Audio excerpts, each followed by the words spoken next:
అండి నా పేరు వరలక్ష్మి. ఈ వీడియోలో టమాటా చారు ఎలా చేసుకోవాలో చూసేద్దాం రండి. ముందుగా టమాటాలు చింతపండు కడిగి వాష్ చేసుకొని పక్కన పెట్టుకోవాలి. ఒక గిన్నె తీసుకొని టమాటాలు చింతపండు పసుపు వేసుకొని ఉడికించుకొని ఒక మసాలా తయారు చేసుకుందాం. జీలకర్ర వెల్లుల్లి కరివేపాకు వేసుకొని బాగా మిక్సీ చేసుకొని పక్కన పెట్టుకోవాలి.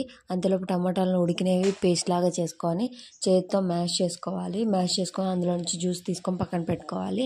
ఒక గిన్నెలో తీసుకొని కరివేపాకు పొడి మిక్సీ చేసిన పౌడర్ వేసుకొని కారం వేసుకొని టేస్ట్కి సరిపడినంత ఉప్పు వేసుకొని పోపు వేసుకోవాలి. ముందుగా 2 స్పూన్ల ఆయిల్ వేసుకొని పోపు దినుసులు వేసుకొని ఒక ఆనియన్ వేసుకొని కలుపుకోవాలి. బాగా అవి ఫ్రై అయిన తర్వాత చారులో వేసుకొని అవి బాగా మరగనివ్వాలి. అలా మరిగిన తర్వాత మీ టేస్ట్కి సరిపడినంత ఉప్పు వేసుకొని అందులో కొంచెం ధనియాల పొడి వేసుకొని వీడియో కనుక మీకు నచ్చినట్లయితే ప్లీజ్ సబ్స్క్రైబ్.